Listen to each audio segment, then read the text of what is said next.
Hi, true crime fans. It's me, Patty Lee. This is the True Crime Grapevine.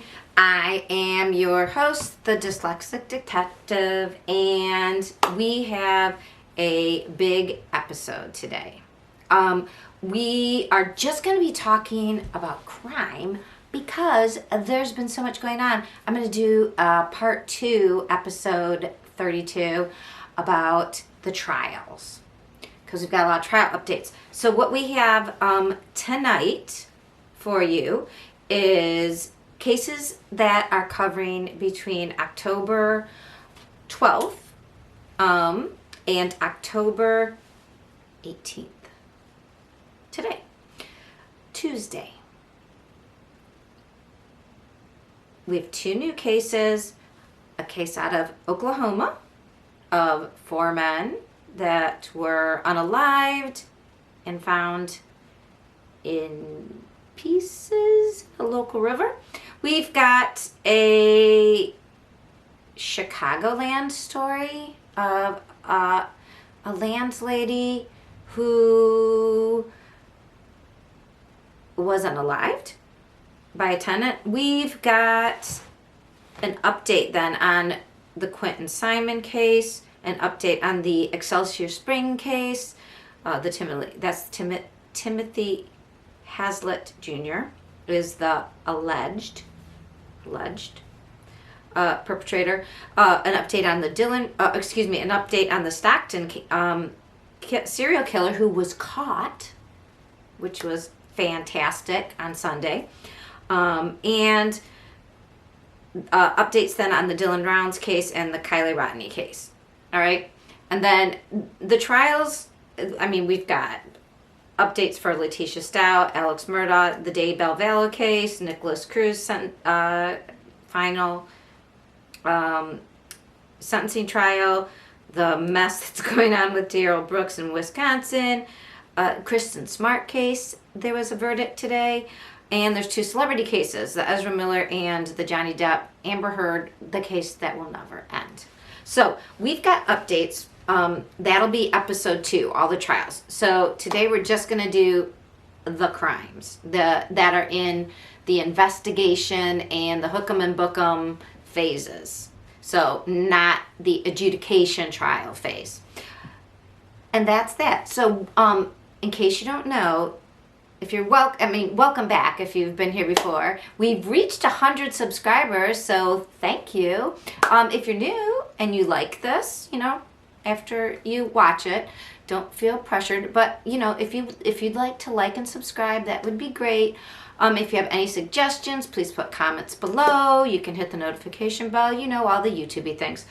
I am a channel that talks about what everybody else is talking about. I want to be your go-to once a week to catch you up in case, my mom would kill me to say catch you up, to get you caught up upon. It's still a preposition at the end of the sentence. Sorry, I was brought up by a grammar Nazi.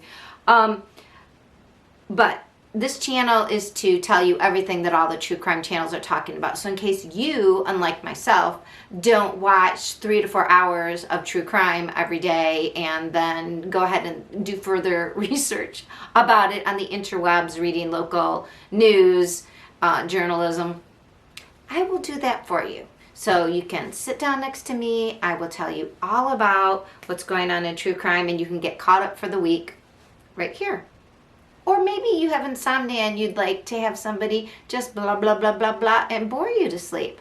That might work, because I try not to be too graphic. So it's not that bad. And you might like it for long drives or to keep you company while you're doing, menial labor around the house. I always get bored doing any housework. Maybe I could keep you company on a walk. So anyways, that fits your needs, great. Go ahead and subscribe. All right. So this week, episode 32. What do we have? Well, let me tell you, folks. Oh, and I also, every episode we pair, since it's the true crime grapevine, usually with a wine or a spirit. But since it's Sober October, shout out to one of my favorite sources, Mel on Icked Mel. Yeah, we're having sparkling cider this week. So let's, I can't say pop the cork because it's a screw cap. We're going to pour it into this festively garnished cup. I love these cups. I got them at TJ Maxx, but my hand is little and they're kind of big. So yeah, there's my sparkling cider. I'm going to just keep it chilled over here in my bucket. So that's the plan for this week. I've got a new little ringlet over here. It's kind of bright in my eyes. I don't know if it works or not. Let me know what you think down in the comments below. And let's get started. I'd say, I like to say, let's unpack what we have.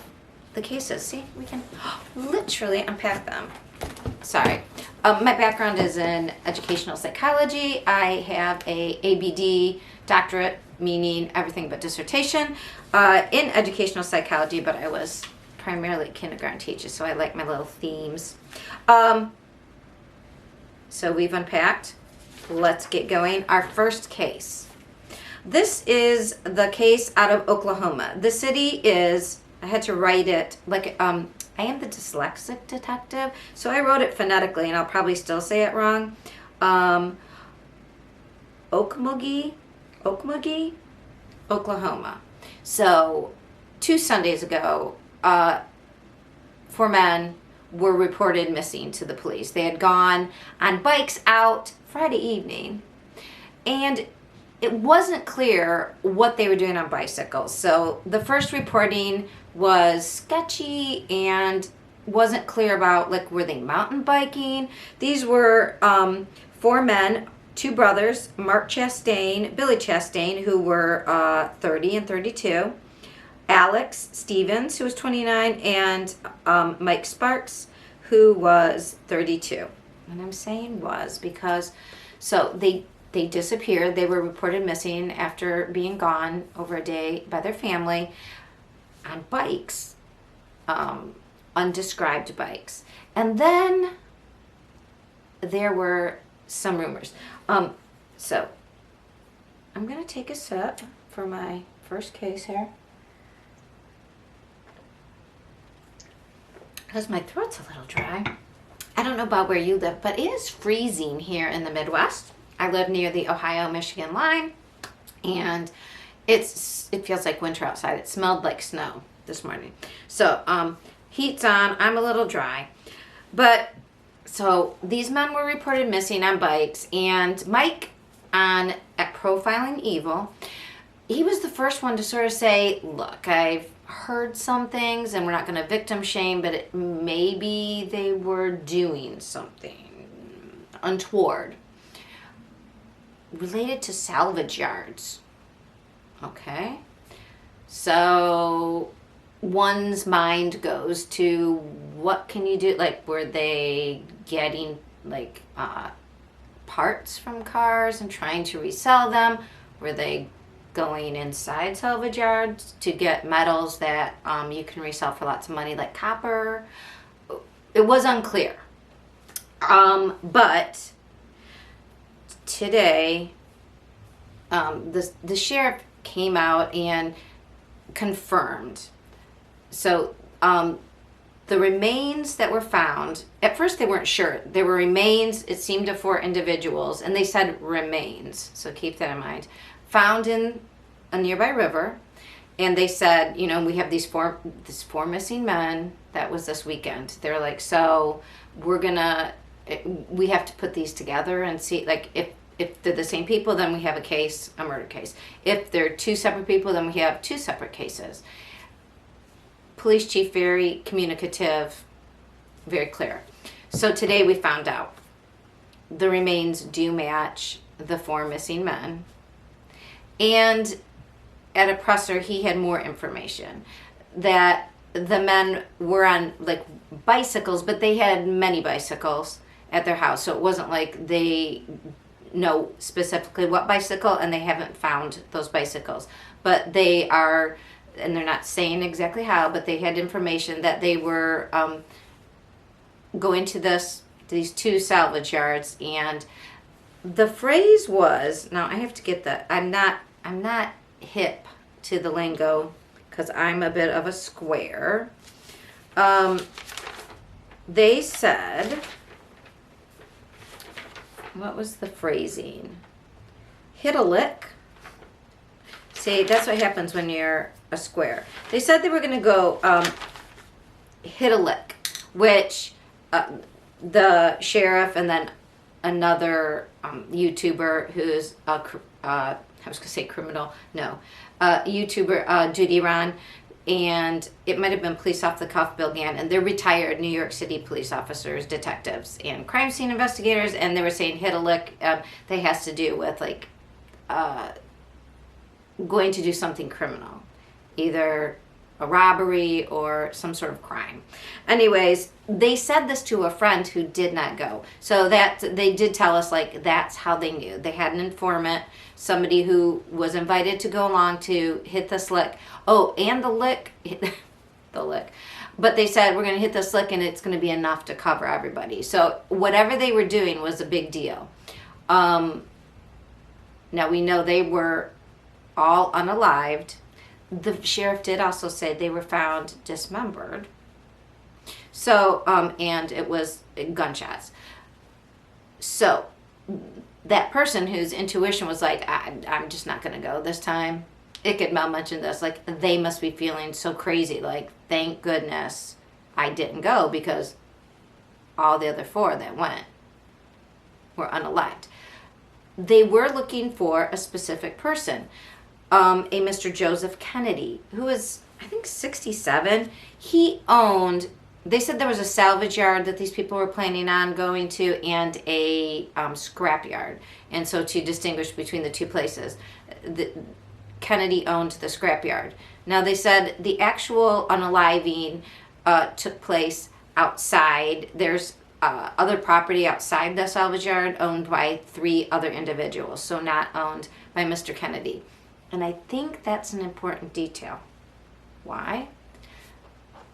If you're aware and live in any state that has gun protection laws, like that, if you feel endangered, especially if you're on your own property, king of the castle type laws about when you're allowed to use deadly force, a lot of it has to do with if you're in your own home, you're in your own property, and someone comes and you're afraid of your own life. I think in some states it might even be if they're just on your property and doing something, maybe not deadly force, but they're just threatening you. So what can we learn? As I always say, don't go onto people's property. Do not, because as we will see, there are crazy AF people.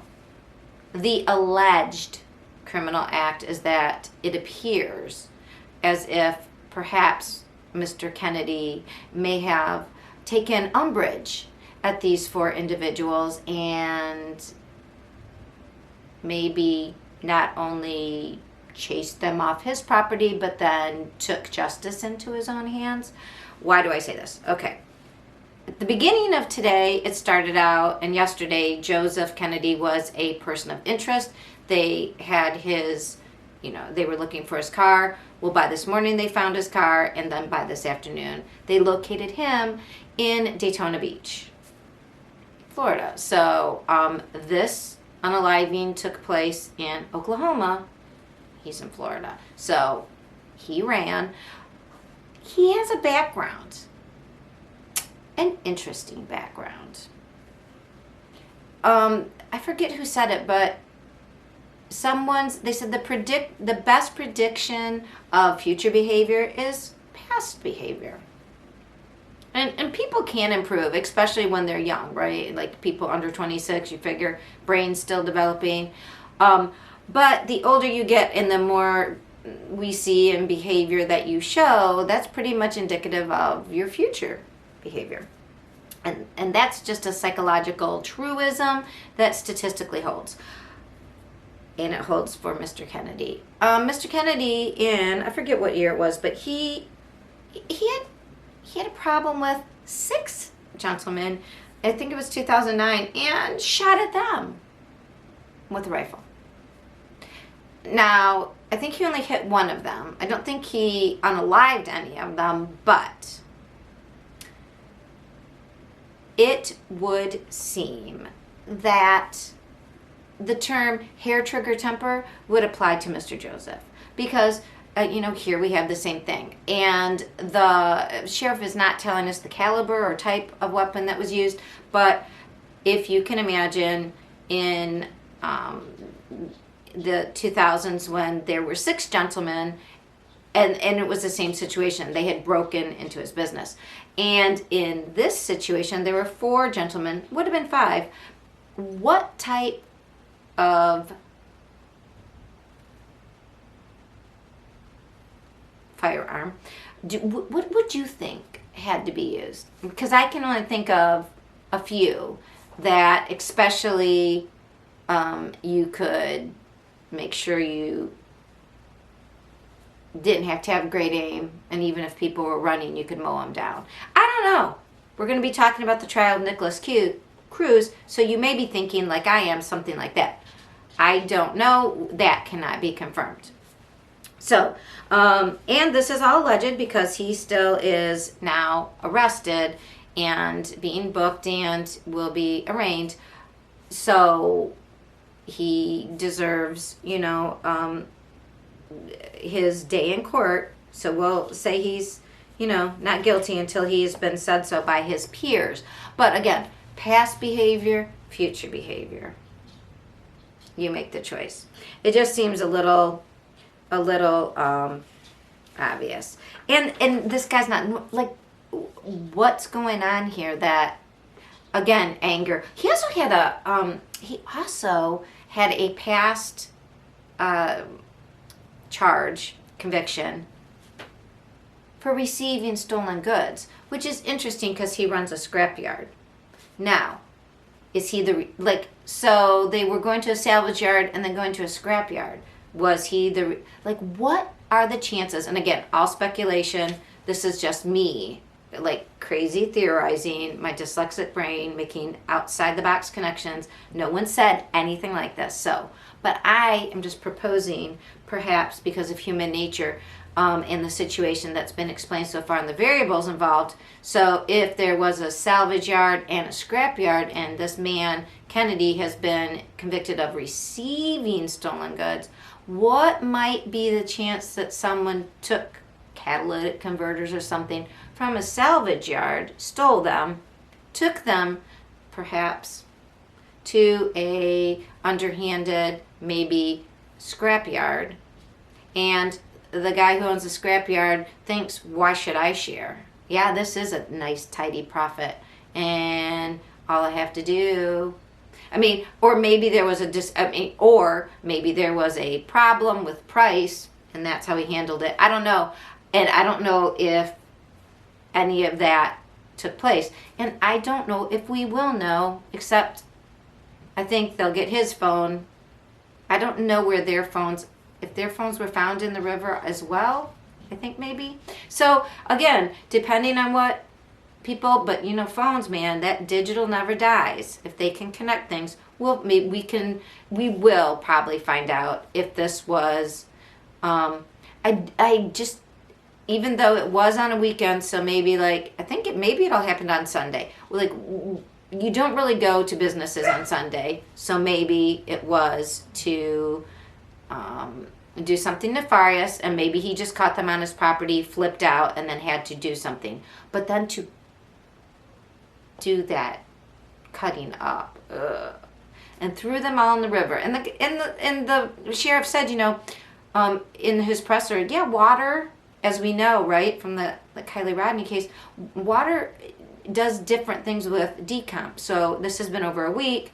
You can't, it makes it more difficult to say what exactly happened and when it happened and how it happened. So they're going to be looking more into that. But they did catch the alleged instigator, and I'm assuming we will hear more about, we will hear more about that. Is there anything else that I need to tell you about this?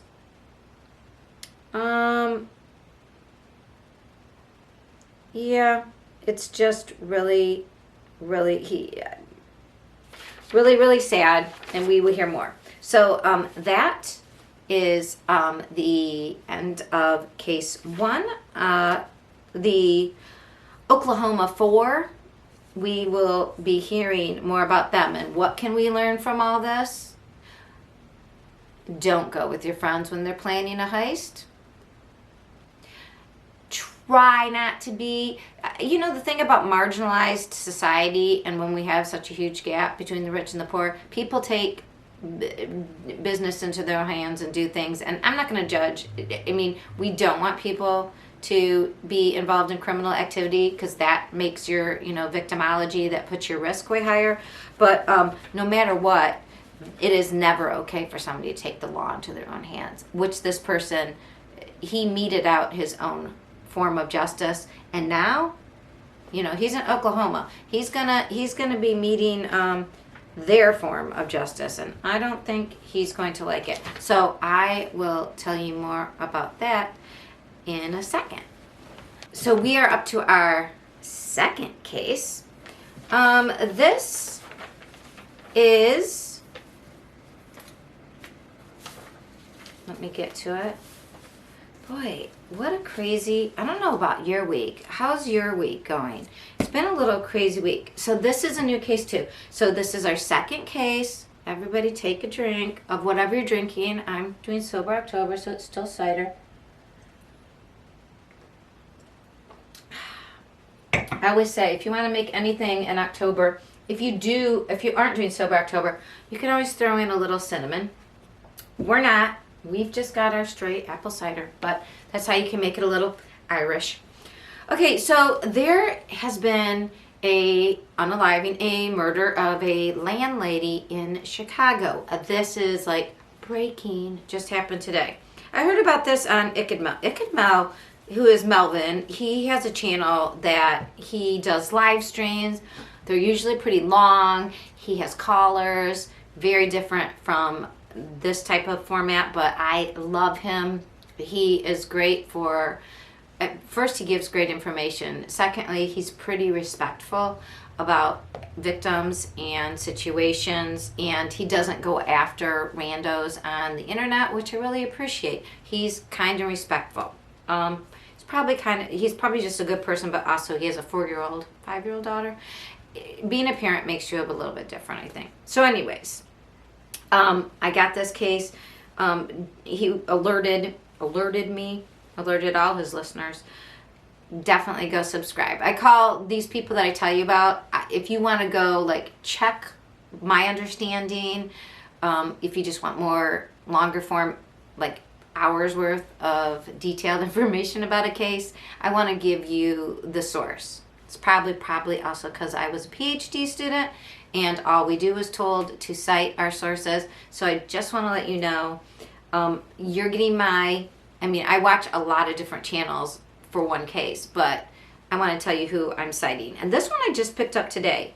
I was waiting around for the Stockton serial killer, the update on his first court appearance, and I learned something new about Chicagoland. And it's got a reputation, doesn't it? Now I've been to Chicago a ton for fun. My brother lived there for a short time, and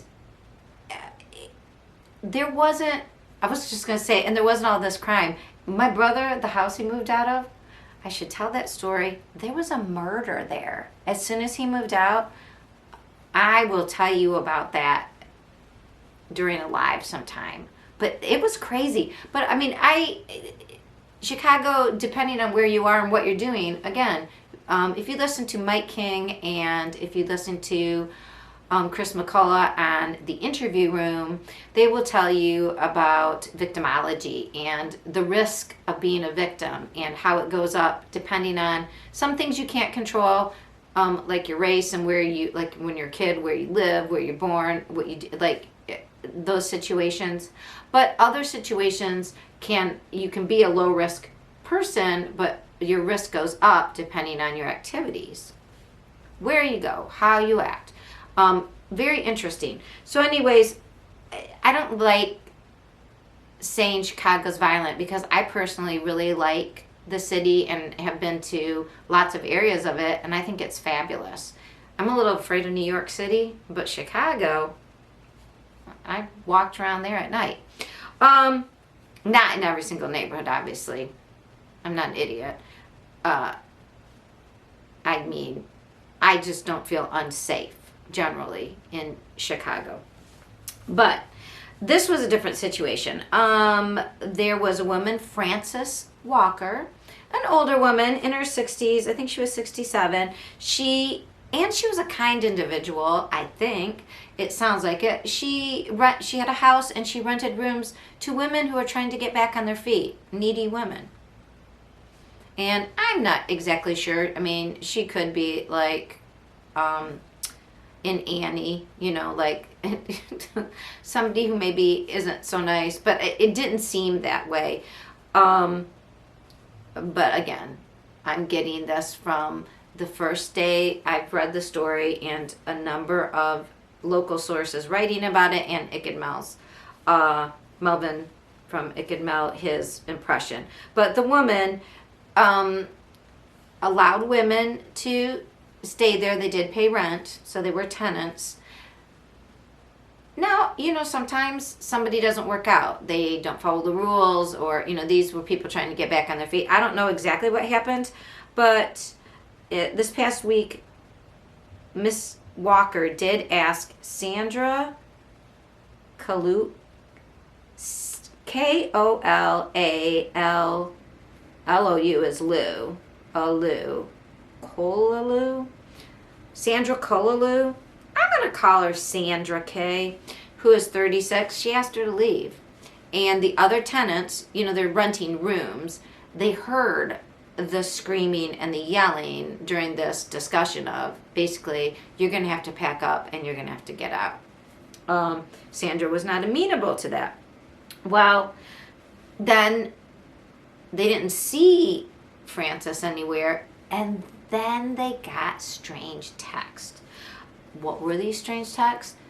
They were coming from Frances's phone, so as if Frances, the landlady, was sending them, and it said, yeah, just from now on, you're gonna see Sandra's gonna be taking care of my dog, and if you're gonna move or anything, if you have any questions, you know, you're gonna direct them towards Sandra. Okay, now they just heard screaming and arguing.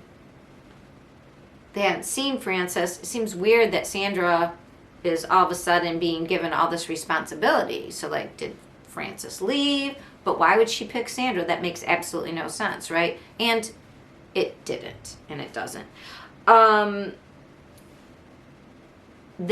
So if you watch Hulu, and even if you don't, I bet you've seen the commercials for the show with Steve Martin and the guy from Saturday Night Live, Martin Short, and the cute girl, Selena Gomez, sorry, she's just a girl compared to me. They are in a movie called Only Murders in the Building, and they do a podcast about a murder in their building, and there's twists and turns. Yes, okay, great show, definitely recommend. Kind of like that. These other tenants were like talking together, like, this isn't, what are we gonna do? Let's watch her. And Sandra had called a tow truck driver, and she had these like big bags of garbage, I guess. And when she called the tow truck driver and he came to pick her up and she was putting her stuff in the back, apparently some of the tenants spoke to him and they're like, hey, we think something's up. If she acts suspicious, please call us and you need to tell the authorities. And so he drove her to the beach area So if you know, Chicago is on Lake Michigan, where she was basically stopping and throwing out things, right? And he was like, okay, yeah, this is that suspicious thing they were telling me about. So he contacted them, and I believe they contacted the police. But the police ended up following the tow truck, and Sandra didn't like how the tow truck guy was acting, because of course at this point he's like getting freaked out because he's suspicious now. And he's getting worried about her behavior. Anyways, they get back to where they live, and the cops are there. So they've been tipped off. They've been following. They go get the bag full of bloody clothes, probable cause, right? So then they go into the house and they check out Frances's room. That's where the crime happened. There's, the red stuff is everywhere. Looks like a bloodbath, because it was. Yeah. Head is found in a freezer on one floor, and her arms and legs are found in a freezer on another floor, and torso not found at this time. Yeah. So, beheaded, decapitated, not your typical, I don't want to be evicted, not even just, not an accidental rage unaliving. I mean, I don't know, does she know, the guy in Oklahoma maybe? What is with people who think I'll just cut up the body and then they won't find it? Sure. What? So, no. That didn't really go over too well. So she has been arrested on suspicion, obviously, of the Big M, and we will hear more about that. But so, what can we learn from this? Okay. I'm sure we'll find about her background, and I'm sure it probably won't have great stuff in it. And unfortunately, she's probably had problems. Frances was a generous woman, it seems like, or at least somebody who was interested in helping people get back on their feet. You got to be careful, though. I mean, and if you're going to have to evict somebody, you might want to invite somebody bigger or invite law enforcement.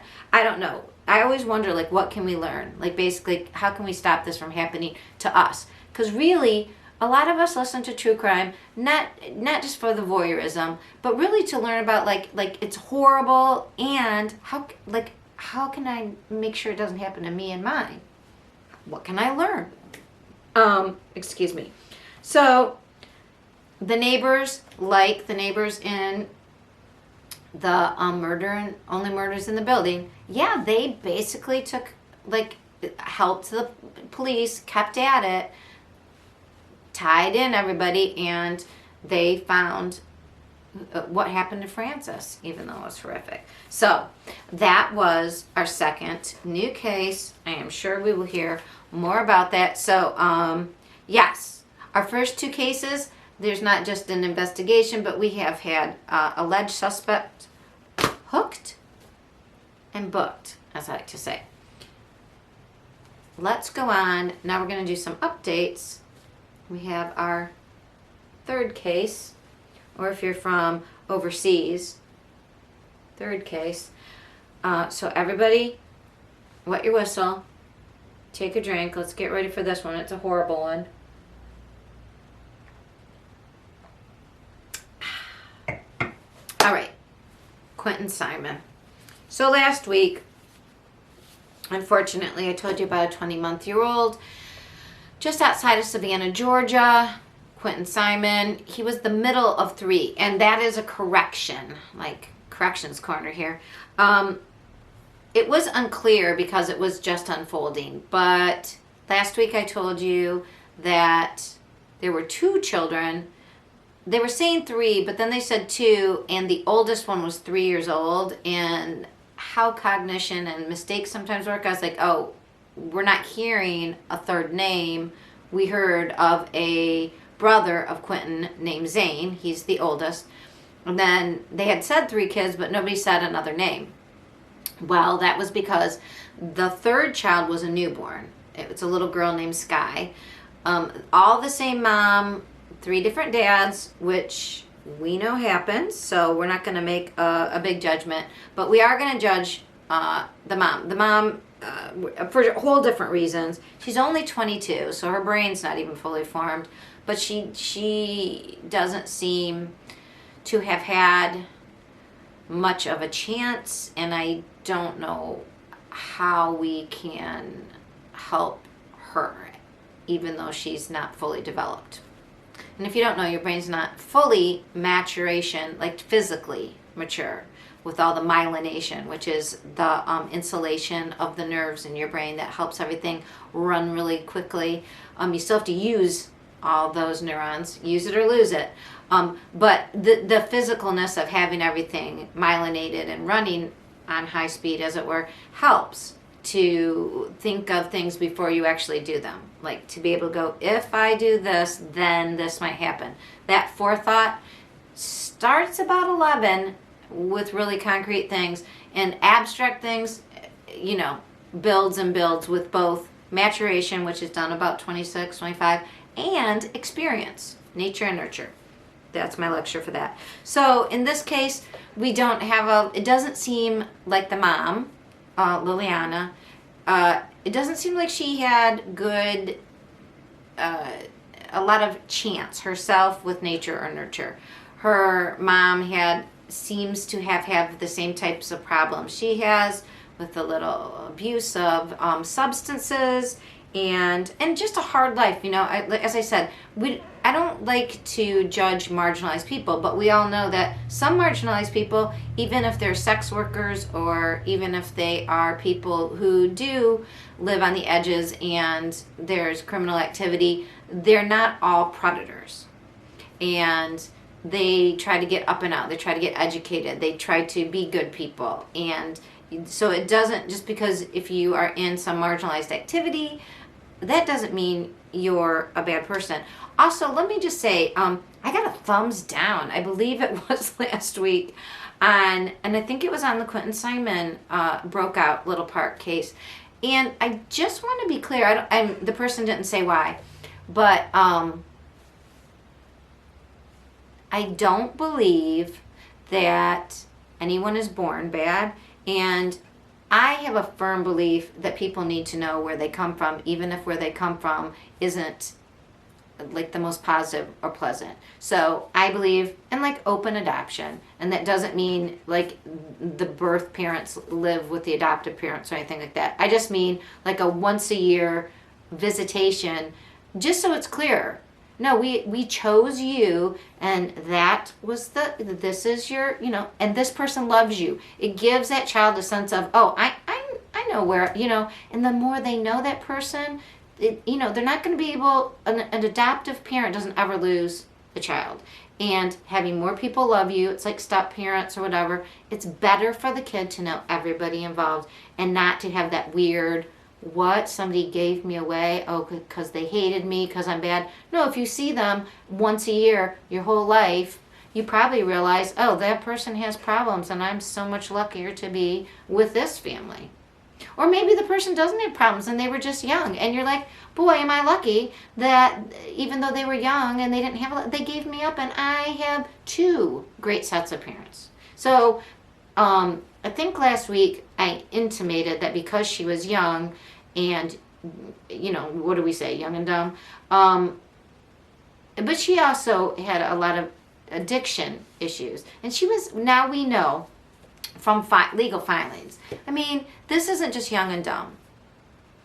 She was addicted to cocaine and used throughout all 3 of her pregnancies and all 3 of her children.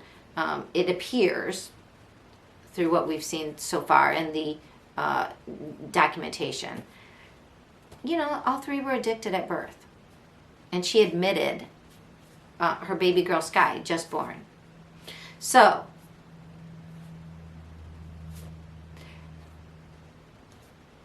it's difficult, right?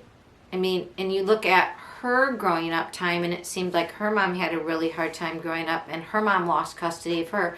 Okay, so it's, I don't know, and it's probably not popular, but boy, if you lose custody of your first child and you lose custody of your second child and you have a baby, I mean, at what point do we go, that's like, I don't think it should be 3 strikes you're out with babies. I think if your baby is born addicted, you should have a chance to get them back, I guess. But once you've done that twice, and it's not popular either to point out that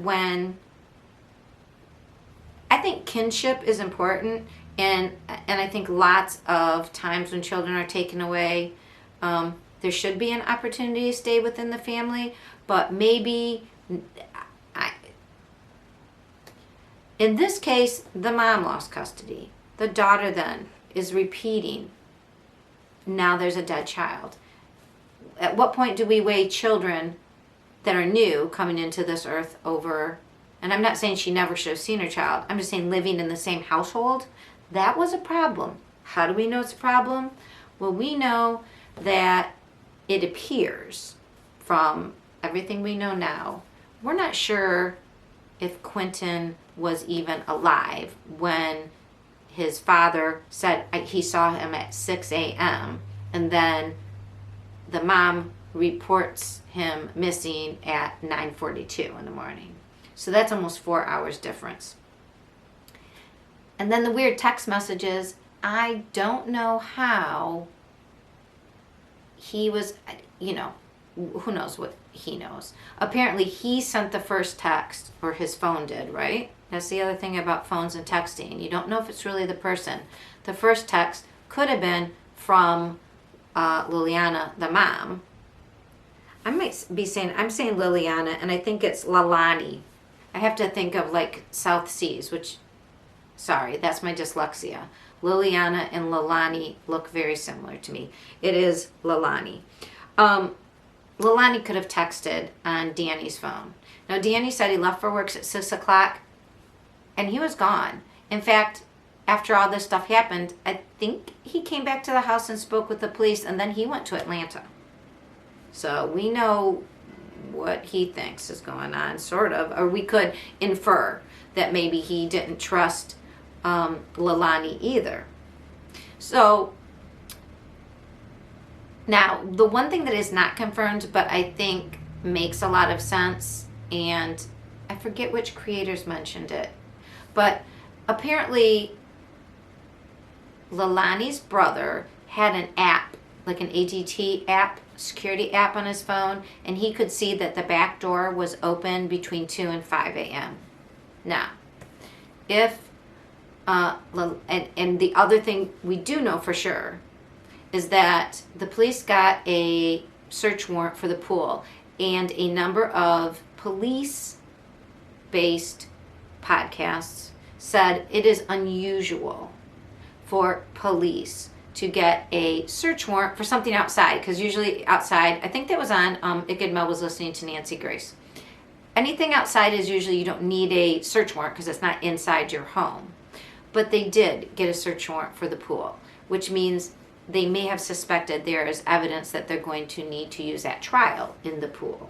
So if we put that together with, and Leilani did say, she said the door was open. She didn't say the back door. But did she mean the back door? She said the door was open and he couldn't open doors himself, and she said that meant somebody took him. But when people lie, they tend to fold in a little bit of the truth, because that's kind of how, we don't make lies out of absolutely nothing. When someone lies, it's kind of like creating something. You don't create anything out of whole cloth. It's something you know in your real life and you embellish. So did she say the door was opened because the back door was opened in the morning?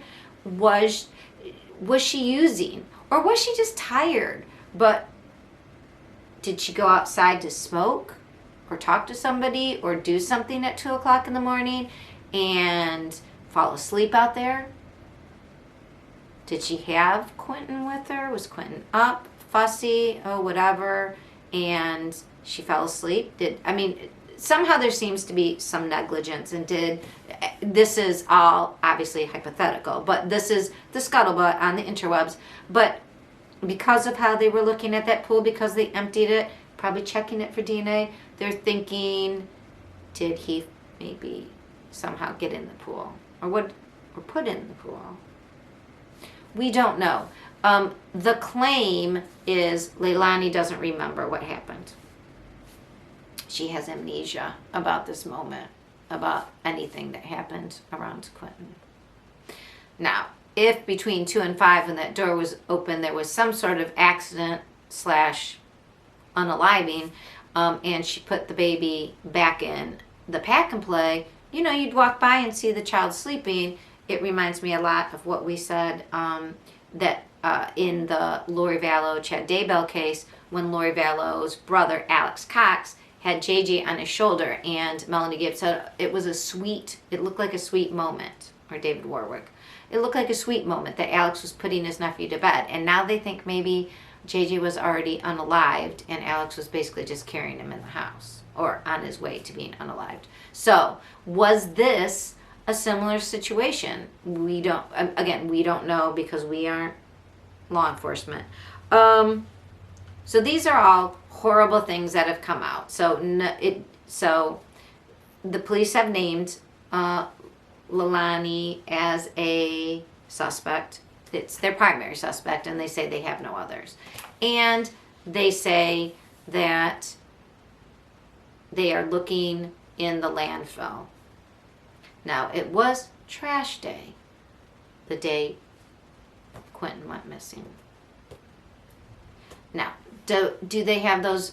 There's a discussion about, the police today said something about dumpster, that she didn't drive to the landfill. She put his remains in a dumpster, and then they said then the dumpster got to the the contents of the dumpster got to the landfill in the regular way, so a big truck. So I don't know if those big blue containers that you put, like if they had those big huge because everybody has the containers that a mechanical garbage truck now can lift up. Was it that? Would that be considered dumpster, or do they know that she drove somewhere to a local, and that's what took from between, her father of the baby, Sky, left at 6, saw Quinton in the pack and play, and everybody's like, well, what would he be doing in the pack? He wouldn't be sleeping in there overnight. I don't know.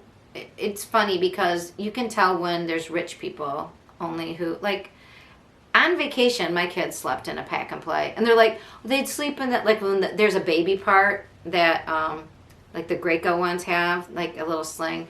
But no, people put their children to sleep in a pack and play. You're not really supposed to do it. And not all pack and plays have the little legs. There's one, and it was dangerous because when it had bars that popped into place. It was like a real, like, just, I forget what it was called, but it was like for a real, just like go to the beach, go anywhere. It was a little bit smaller, and it didn't have legs. It just popped up, and it was a square. I think it did get recalled though, because how it popped into place, you had to smash a button to depress it. And because the thing that made the sides hard, I think there was, I think there might have been a crossbar in there. I don't know, because they're like, how could he get out if he did go outside and get into the pool? And number one, kids over a year old. I think I was 9 months old. I crawled out of my crib, like, and into my brother's crib. We're 18 months apart. Like, as soon as he was born. Sorry, I guess I was like 10 months old. Because we're 18 months apart. So I was a little bit older. But I think it was about, I wasn't 2 quite yet. And I could get out of a whole crib onto the ground, crawl into another crib, and then I would steal his, like, security blanket, I guess. And then I would give him a dirty, like a diaper from the diaper pail. Wasn't I horrible? I was just like 18 months old, right? Quinton is 20 months old. So could he pull himself out of a pack and play? Yes, if he was there at night. And I am sorry, but if she just had a new baby and she's got a 3-year-old, I don't know how many cribs she had. She would have needed 3. And I'm just thinking that her mom was evicting her. The mom had custody of her 3-year-old, maybe Quinton as well. And I'm sure I don't know if she had custody of Sky, but, the daughter has tested positive for cocaine with each birth. I mean, the mom is supposed to be supervising. Oh, the mom was working out of town in Indiana for 3 weeks. And I am sorry, Billie Jo, which is the mother's name, but that's child endangerment, because you were giving when you get custody because your own child can't take care of a baby because she's addicted, so basically she's sick, and then you go, well, yeah, but I gotta go work, then you have to get a babysitter 24/7 to watch that kid, because people use 24/7. And I'm not victim blaming anybody. This is reality. Nobody likes, yes, it's ugly. It is. But you don't have to say, like, this person is bad and we should throw away the key. Again, what can we learn for the future? Number 1, somebody else should have taken those children, because Billie Jo couldn't watch them well enough because she had to work. And that is horrible to think that somebody else has to take your babies. But it's even worse when now one of them is gone.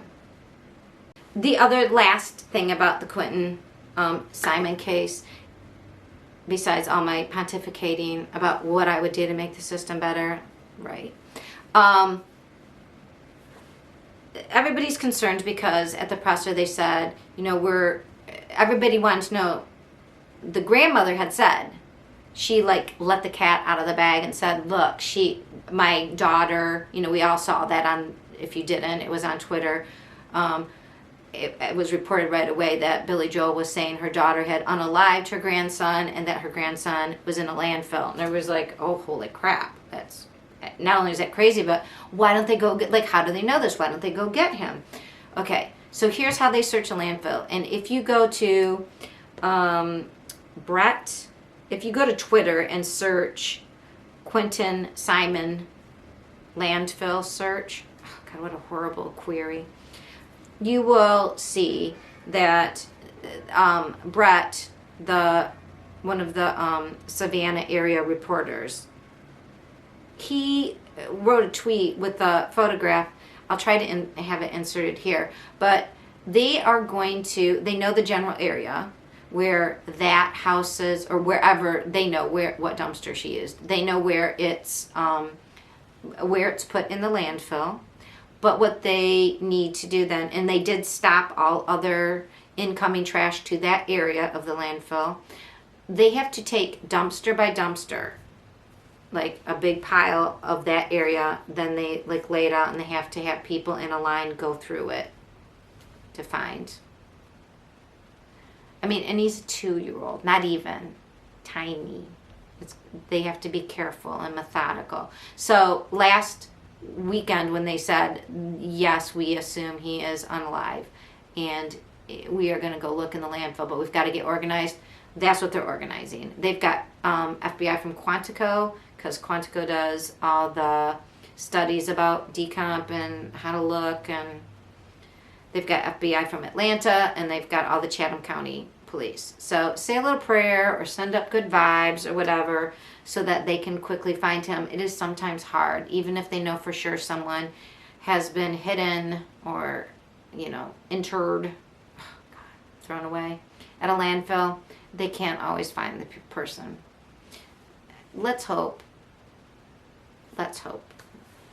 So, if you remember Heidi Plank that went into a building in LA, and the scuttlebutt was whatever happened, that she got put down a chute into an incinerator, blah blah blah, landfill. They never found her, and they looked. So again, we want Ellie to find everybody and to hurry up, and it's not really that easy.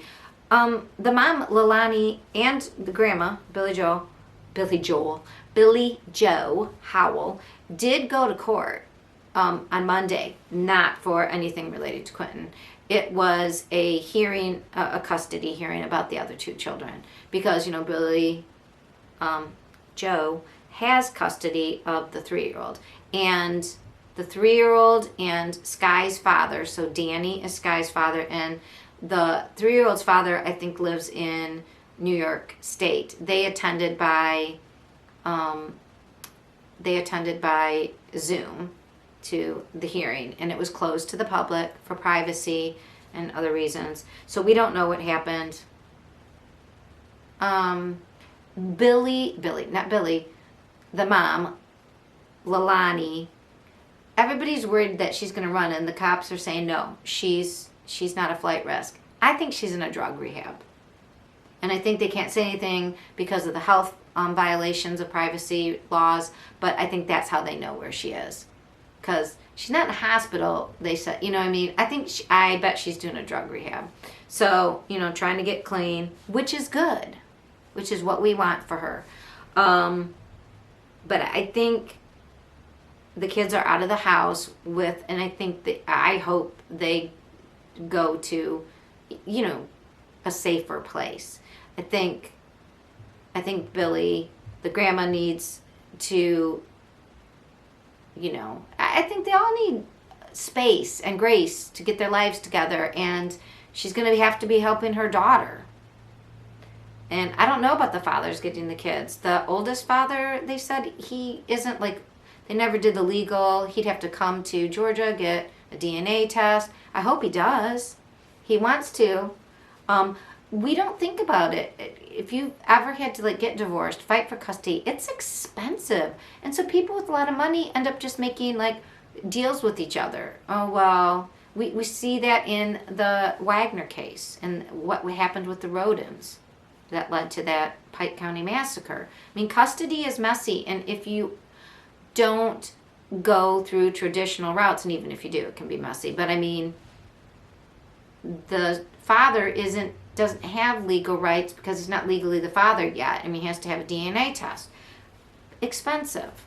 Lots of people just don't be named as the father. They just work out a casual. I mean, the child knows, the family knows, but they don't do it legally, which if somebody dies or gets in trouble, can be a big problem. So that's something we can learn. Try to get things done legally if you are a father, if you are a mother. Try to, if you're not with your child, make sure that legally you are on all the paperwork so that if something happens, you can get custody of your child. So, and we don't know about, I guess Danny's family. I think he's young too. So he might have been younger than the 22-year-old mom. So there's a lot of developmental stuff and a lot of social stuff going on there. Hopefully we find Quinton, and hopefully, boy, Sky could never know really what's going on with their life. I mean, I hope they know. I still think, though, that they should always be in contact with their biological family because it's important to know where you come from. It really is. That's my personal belief. All right. That was our third case. Our next update is, let's see, this is our fourth. Everybody, take a drink.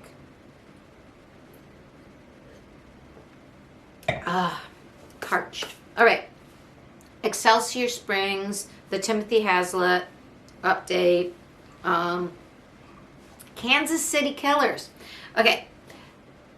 Why am I saying Kansas City? So if you remember, the victim, who we only know, I think by initials only, and they might be TJ, she is an African-American young woman from Kansas City, and she said she was grabbed off of Prospect. That was the street she was taken off of. But remember, if you remember, and if you don't, I'll tell you, she ran away, she called for help, she went to neighbors, and she said, my friends didn't make it. Everybody's like, did he grab more than one? Who are her friends? And the police say, no, didn't find anything. Sorry. But there was a man, and his last name is Bishop. He's like a community activist, an older black man. He's really passionate about his community in Kansas City, and he was talking to the local press there in Kansas City, Missouri.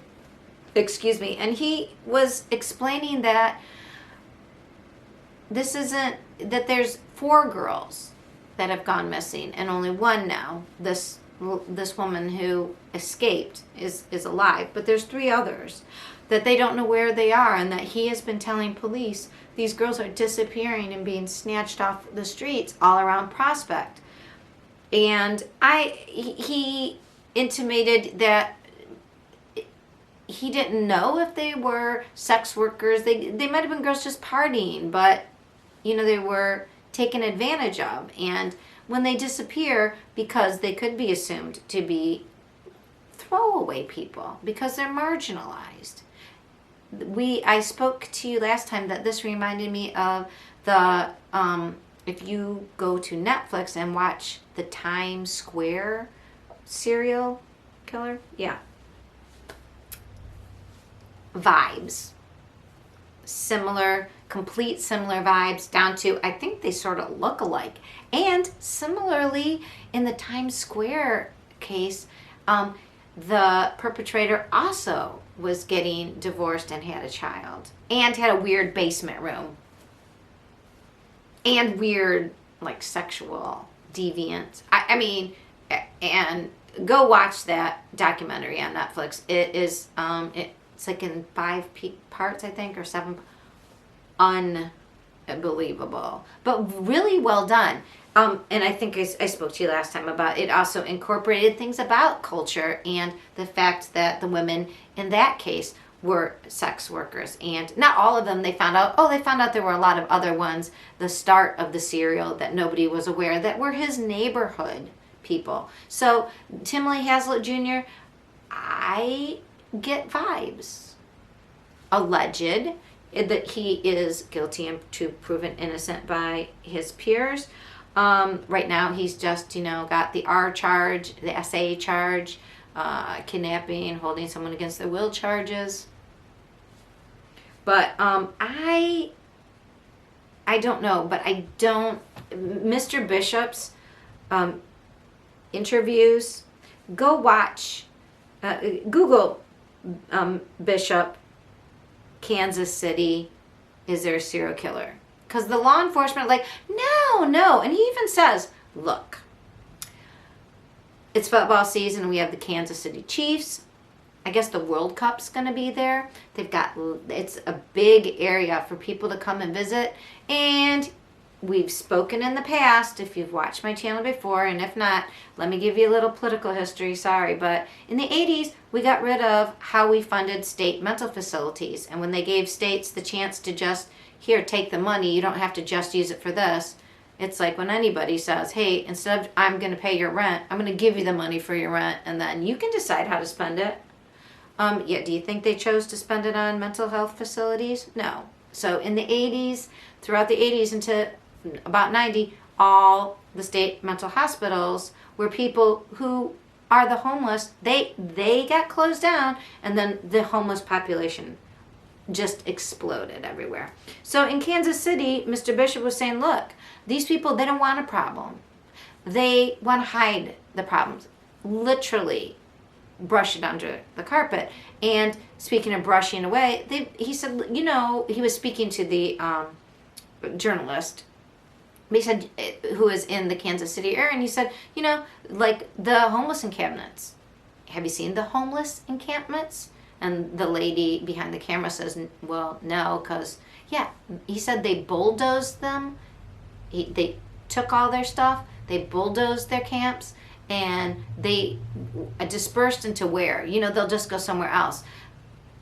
It's not an answer, and in my humble opinion, it's not humane. But when people prey on the homeless, on the sex workers, on the drug addicts, on the least of these, if you want a biblical interpretation, they're not noticed. And sometimes authority can go, what? Who's missing? Oh, so with the woman who escaped, who was found in Excelsior Springs. They're like, well, she wasn't reported missing.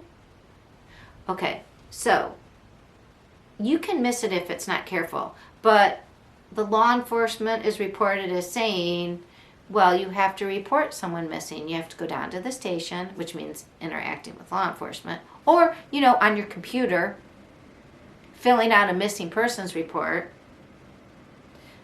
I don't know if you've ever done that. One, it's very frustrating and time consuming. Two, you're putting yourself in, if you're a marginalized person, you don't seek out law enforcement, unfortunately, because I do think there's some that are very good. But, so to say, well, they're not a missing person, that's great, because you're putting all sorts of roadblocks up, and people who are their peers are marginalized and not reporting them missing because a sex worker disappears. And who knows if they went into a station and said, my friend, she was on the street, maybe somebody goes, yeah, circular file. I mean, maybe not. I don't know. I'm saying it takes a lot to even if you're in a marginalized community and are taking, and you're active in marginalized activities just to survive, and there's nothing else to help you out because, as far as I understand, Missouri does not have a huge, tight social net. So you're doing whatever it takes, right? But you don't go look out. You don't go seeking out law enforcement to report crimes. You kind of like keep your distance, right? So, but this Mr. Bishop is saying, it is happening. I have tried to tell them, black women are disappearing. And now here comes one who's escaped, and you're saying, well, it's not related. She wasn't even reported missing. Okay, but we know she was. So, and how do we know? Well, she weighed 70 pounds. And he, as an African-American man, pointed out the distress he felt when he saw her. I didn't even think about it. She was wearing a metal dog collar that had a lock on it, and he said it's so reminiscent of how slaves were kept locked up in bondage. And it is. And Timothy Haslett happens to be white. So does this have a racial hate crime component? I don't know. Could he have grabbed just one person and built his little dungeon? Could she have been his first victim? Maybe, but why did she say, my friends didn't make it? I think Mr. Bishop has a lot of good points. And the thing is, eventually, that stuff hits home. At first, it's homeless people, it's sex workers. But watch that Times Square serial killer. I mean, that was happening in the 1970s into the 80s. Eventually, it affects everybody. You think it doesn't, it will touch you because we are all connected, whether we like it or not. And a lot of people don't. They like to be like, nope, I'm independent, I'm by myself, but we're not. And if we create monsters, eventually the monsters find somebody we love or ourselves. Or somebody we love becomes a monster. I mean, sorry, you're getting a little flavor of my social activism there. So, anyways, it is difficult when we don't know exactly what's happening. Now, on another completely different spectrum, not completely different. Not completely. So I will find out more. We will find out more about the Kansas City situation. Is that a serial killing? Oh, and the guy went on, by the way, Mr. Bishop mentioned 2 other situations, shall we say, in Kansas City that he said this reminded him of, and I wasn't even aware of them. One man was named Terry Blair. Hashtag Google that shit. Terry Blair was active. He was in Kansas City. He was caught in 2008, but he had been active since the mid-1990s. You can Wikipedia him. Wikipedia that name, Terry Blair. And then there is Robert. I think it was Bondella. Boy, my handwriting. Hello, dysgraphia. At first I wrote down Mandela, but it's Bondella. I think it's B-O-N, Bondella. He was active in the 80s. I'm just saying, Kansas City, Missouri. Missouri's the show me state, but don't show me so much. Anyways, it's kind of interesting that this older man who's been around the block a time or two, community activist, he said he has friends on the force. He's saying, like, I'm getting these vibes. And, it's a shame that we have to wait so long before somebody listens. All right, so that will bring us to our fifth case. All right, I'm gonna pour out some of our sparkling cider. If you're drinking, it's time to take a sip. I'm just garnishing my sparkling apricot cider with some apple for my sober October. But this is case number 5. Drink. All right, case number 5. How does this connect with our fourth case? Well, this is a case of the Stockton serial killer who was caught. How great is that? He was caught. His name is Wesley Brownlee. Wesley Brownlee. And, he's a 43-year-old truck driver. Alex Cox was a truck driver. The most creepiest things about truck drivers is they can commit crimes while driving long distances. Do you remember our other truck driver in Madeiras, California, who unalived a whole family who owned the trucking company?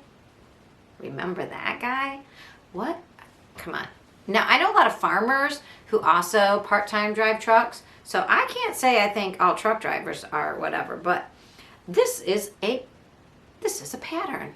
And it probably is one of those weird, it's just a correlation, not a causation.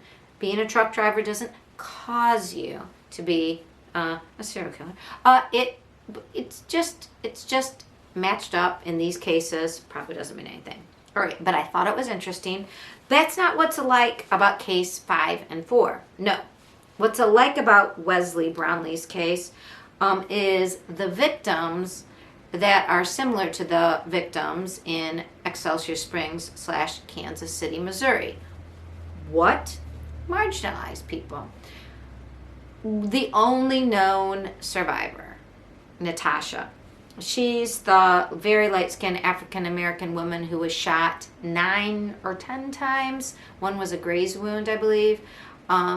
She was homeless and addicted at the time and decided she needed to get up to the road, so she ran at the shooter. So she was able to describe him. She did live after extensive recovery, but she said she felt like the police, homeless, drug addict, probably a drug thing, and ignored her. Now, we know now that the ballistics of her shooting in 2021 match up with another Oakland shooting and death in 2021 that was 6 days before hers, and then a slew of shootings in Stockton, which started this past spring into summer, which alerted law enforcement that they had a serial on their hands. The most interesting thing so far that came out of this was, one, when he was arrested this past weekend, they caught him at night. Now, interestingly enough, they got a tip. They thanked the ATF because the ATF added $25,000 or $25,000 or maybe it was, I think it was $25,000 to the reward, and somebody talked. There was a tip. saying who they thought it was, and it seems like they were right. So law enforcement was able to peg the guy, his car, his, I think, home, maybe apartment, but they were able to put eyes on him and watch him. And what they saw was, it'd been a while. I think he was getting, he needed to hunt. And that's what they saw him doing. He was over by a park area in the dark, and we talked about it, how they like to hunt in the dark. He was driving, I think he was driving and slowly, looking around. Maybe he had gotten out of his car. I have to look for details, but he was in a darkened area. I looked up that corner, and there's like a park, and then there's an apartment complex of low income housing. Now, and it was late at night when they arrested him. I think it was almost 2 a.m, between 1 and 2 a.m, this past Sunday. What does this mean? Well, they arrested him because they said he looked like he was starting to walk, like he looked like he was hunting. And they said, before he's going to get another person, we're going to bring him in. On him, they found a weapon. Now we know, as of today, I actually waited to tape so that I could get the rest of this story. It was a ghost gun. Now, if you don't know what a ghost gun is, they're guns that can be made, 3D printing guns. The interesting thing is, okay, so what does that do? Well, we know ballistics can match up. I didn't know that. So a 3D gun, just like any other gun, has a unique signature on the bullet and casing. That's interesting. Why a 3D gun? Well, Wellesley Brownlee was a felon. And if you remember our discussions about in Colorado, Mr. Morphew, who we assume allegedly, just allegedly, and he was for a time looking at murder charges for his wife. Yeah, he also did a number of other crimes, and and they were felonies, and he wanted a plea agreement that if he kept his nose clean, that it would be knocked down to a misdemeanor. Because if you have a felony, you can't have a weapon. You can't go hunting, and Bear loves hunting. So if you're a felon, you're not supposed to have a weapon, which would give you reason to want a 3D printed gun. And we don't know how he got it, and I'm not sure if they print out with a serial number or if they're completely a problem. But if you remember, I think President Biden enacted maybe an executive order against ghost guns. They're a problem for police. But at least I feel better knowing they tracked this to this. I mean, they could tell that gun had fired all these weapons in the 7 shootings, 6 murders. Now, I said, what did this have to do with our past story? I just want to point out, if you remember, Mr. Brownlee was attacking, hunting, and killing predominantly Hispanic males. And they are looking at if this is a hate crime. The only surviving victim, Natasha, said, I often, people think I'm a Hispanic male. She's a little bit bigger. She's, pretty, but she's got her hair super short. So, and at the time this occurred, we didn't see her then, but she was homeless, addicted. So, and if she said people thought she looked like a Hispanic male, I will believe her. So was this a hate crime? They're going to look at that. But they're only charging him for 3 of the murders. Why? They didn't say exactly, but what I think is, so the gun that they found, the ballistics do confirm it looks like that is the gun. So why not charge him for all of the murders? I think one of the problem is one of the shootings happened in Oakland, and that's not the area. Oakland maybe would charge for that one. But also, they have videotape, and I think his cell phone data. But so if you can match where his phone was and you have him, we didn't see all the videotape. They said they had more of it. So if they have him on 3 different crimes and they can put his phone there, that's pretty damning confirmative evidence for those 3. And they said they are expecting to get more processing of data, cellular data probably. Probably now that they know exactly who he is, they can track his phone, and then they can track any camera around there. So I am sure they're going to tie this all up with a bow, and they do expect more. But I mean, there's still 3 first degree, big M. So that is what we have so far. He was arraigned today. Of course, he pleaded not guilty. We didn't see anything about the arraignment, though, because high profile case, there was no press allowed. Yeah. So, anything more I need to tell you? Let me just check with my fake eyes. My old eyes need a little bit help. So, they wouldn't answer if it was a ghost gun, but basically, it's a ghost gun because reporters asked more questions about, but it's the same gun, yes, and that gun was a ghost gun, ergo, it's a ghost gun. They wouldn't answer if he knew the victims personally. The first press conference, they thanked the Chicago police officers. They did not do that in this press conference, and they didn't make any suggestion that he was from that area, although people online were saying maybe so. He does have an LLC that he just started, one person himself, and it's based in someplace in Indiana called Solid Blue Transport. Well, we know he's a truck driver, but why Indiana? And where in Indiana? Any place close to Illinois? There is absolutely no proof that he had anything to do with that Chicago thing, but it was 2018. Oh, where was he in 2018? I wrote down his criminal history. Let's take a look. So, because of his age, like at the news conference, some news thing said, oh, well, he hasn't, this is his first crime of violence, which is not true because somebody looked all the way back to his juvenile record, and in 1994, with 2 other boys, he essayed another 14, when he was 14, a 14-year-old girl with 2 of his friends. So I think that's pretty violent. I do. I mean, not good, right? His brother was killed in October of 1995. So some people are saying his brother, I don't know if he was killed by a Hispanic individual, but they're saying that caused him some consternation. That must be the deep-seated, I don't know.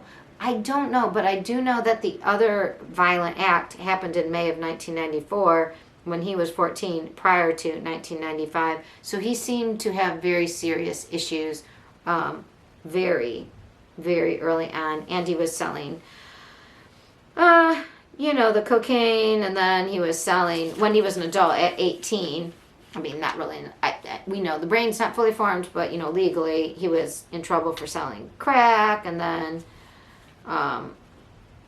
same thing in 2008 and 2009, he had a DUI. Then we jump to 2014, possession again of the booger sugar. And then in 2019, failure to stop at a port in Arizona. And he also, in 2021 and 22, had some parking violations, moving violations. Okay, so if you noticed, I didn't say anything about 2018, which is when the Chicago stuff took place. I don't know. Chicago's kind of close. It's way far. Like, is it?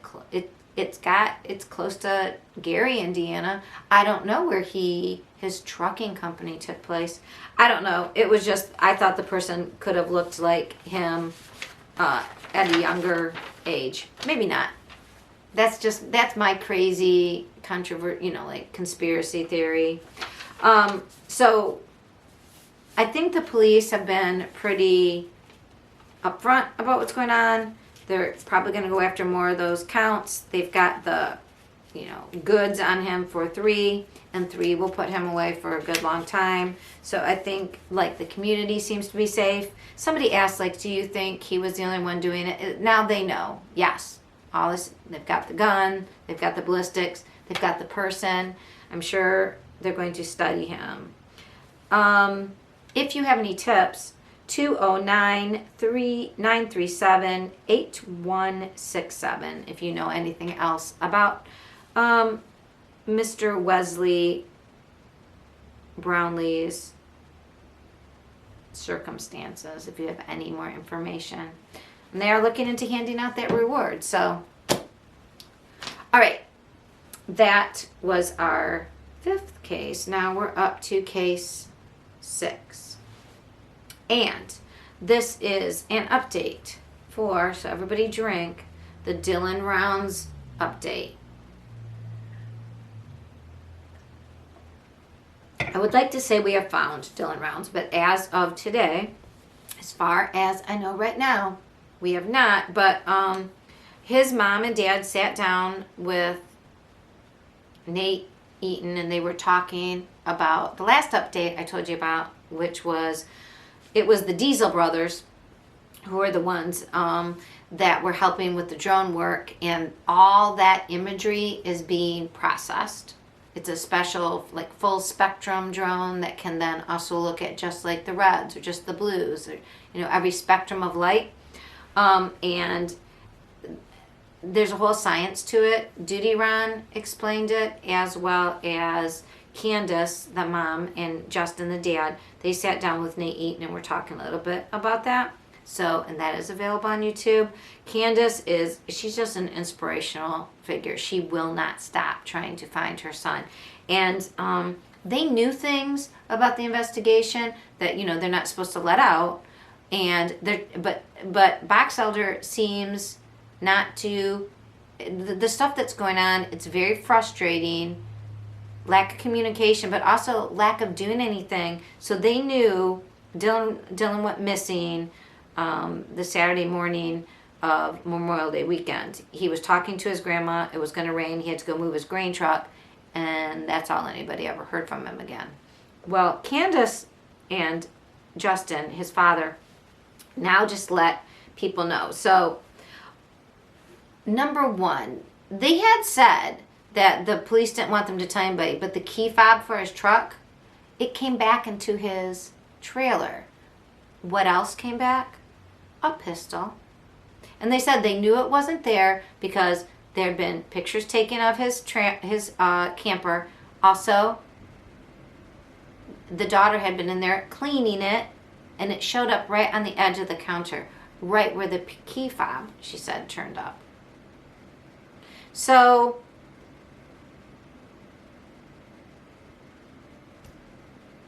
and everything in the bathroom was wiped down. There were no fingerprints anywhere. So, a key fob disappears, returns. A pistol disappears and returns. They said that when they went out there, the pistol was missing, and the only thing that was there was a case on the bathroom sink. And that after they had been there, all of a sudden, first the key fob showed up in the camper, and then this pistol showed up right on that sink. And they told law enforcement, it just seems like law enforcement wasn't as interested. Apparently, I'm going to have to read this directly here because it gets really confusing.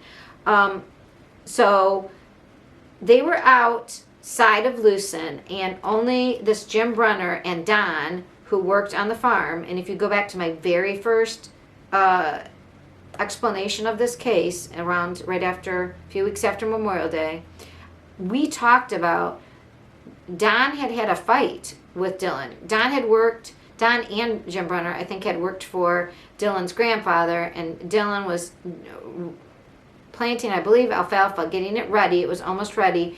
And Don was giving him a hard time, and Dylan was a 19-year-old kid, and maybe Don, 67-year-old guy didn't want to take orders from him. He ended up firing Don. Now, they think that maybe the men didn't expect the parents to stay out there and to keep going, and that's why all of a sudden they brought things back, because like these are the only two people out there besides Dylan. Also, Jim Brenner, he told the law enforcement that he did not, that he's now, again, we're hearing this late, so I'm not sure exactly when this happened, but Candace and Justin, they're not married anymore, but they are on good terms raising their son. They said that Brenner did tell law enforcement, well, I did move Dylan's boots, but I thought he was gone. He'd been gone a week, which we know isn't true because, as you will find out, they found Dylan's phone. As we say. What do we say in the True Crime Grapevine? That's right, listeners. What do we say? Digital never dies. It doesn't. You think you delete things, it doesn't matter. If you sent it somewhere, it's on some other motherboard. It's in the cloud, which the cloud is just a company has a huge motherboard with space on it, and it holds your stuff. Everything can be found. It's very, you can't wipe everything because there's motherboards everywhere inside everybody's computer and big huge ones where you're sending things through. So don't do anything digitally that you don't want found. If you're watching anything with the January 6th, you're finding that out. Or any true crime case. It is the telltale sign. Well, they found Dylan's phone in a pond that was on the way to Don's house, and it was a back way from Jim's place. So Jim did tell law enforcement, yeah, he was gone, and I moved his boots. I moved him like twice. I moved him first over here, and then I moved him further over there. The boots did have blood stained on them, and I think for a number of weeks or days, maybe 6 days, they were in the back of a police cruiser. So I don't blame Candace Cooley for being upset with the box elder. I don't know if they're friends with Don or friends with Brenner or what's going out in Lucin, but something ain't right in that little corner of the country, because they just aren't following up with, like, this is very simple. There's somebody, the only person admitting to being, like, was right there on the property, Jim Brenner, and they have named him as a suspect, and he is in jail on a different charge, but he moved the boots back and forth. He right where he said he didn't see Dylan, but Dylan's phone, right after he called his grandma, it moves. Now that they have it, they found it in this pond, and they retrieved how it moved. Oh, it moved back and forth between the granary, and it moved to where, the trailer there, and then it moved like to over here into the pond, and blah blah, and then it was thrown in.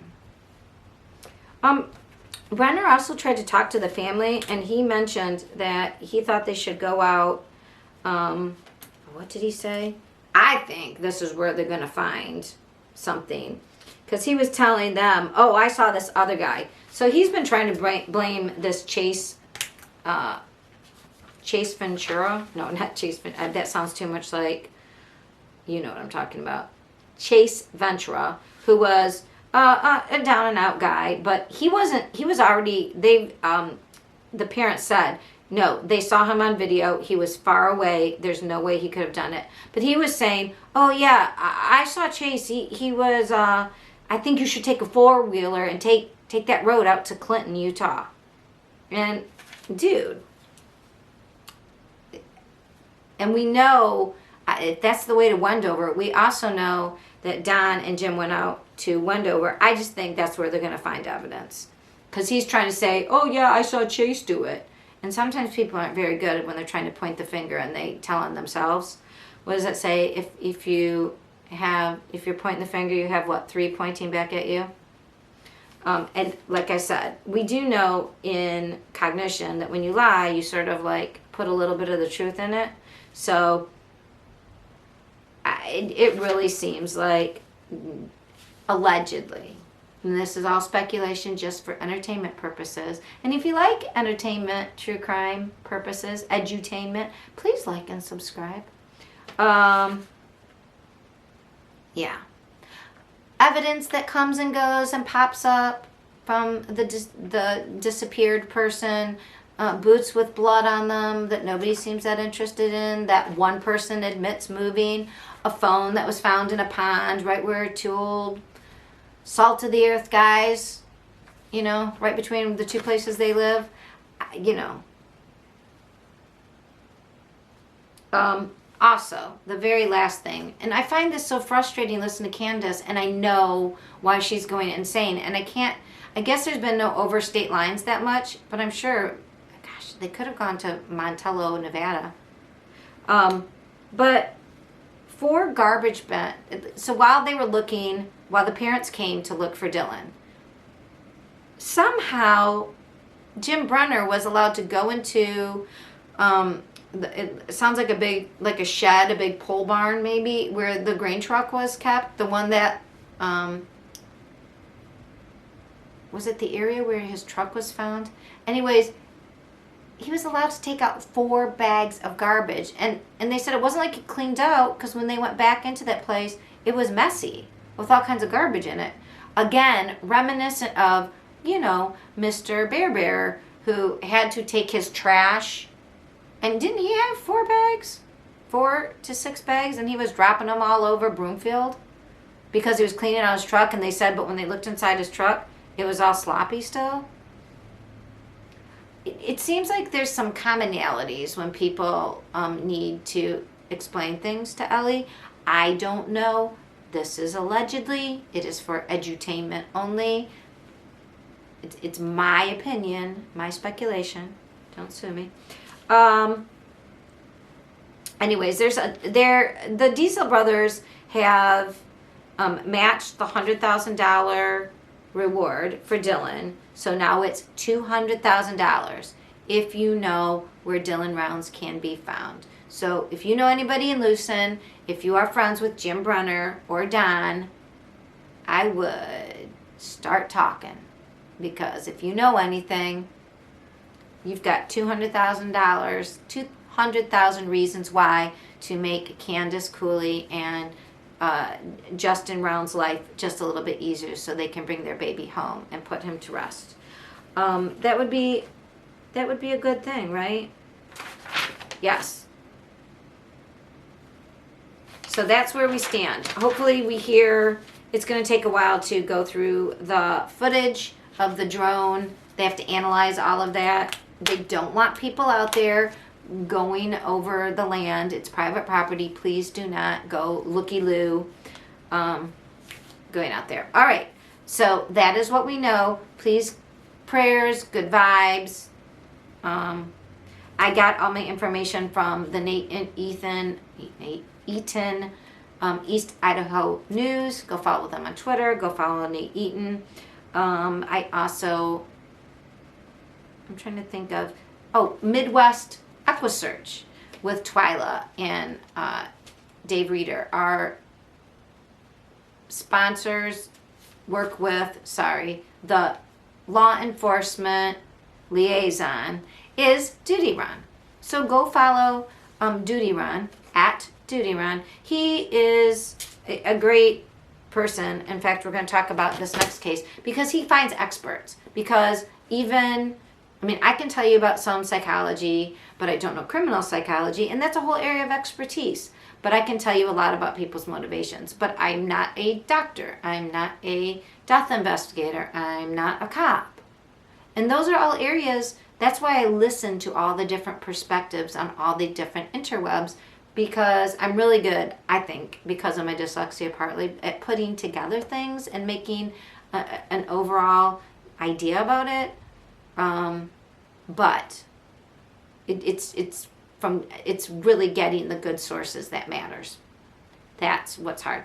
All right, so that was our 6th case. Now we're up to lucky number 7. Case 7, everybody, so cheers.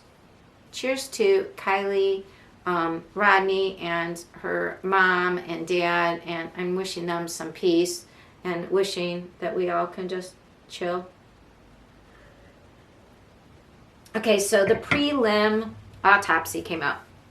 It is a preliminary autopsy. A great explanation can be heard.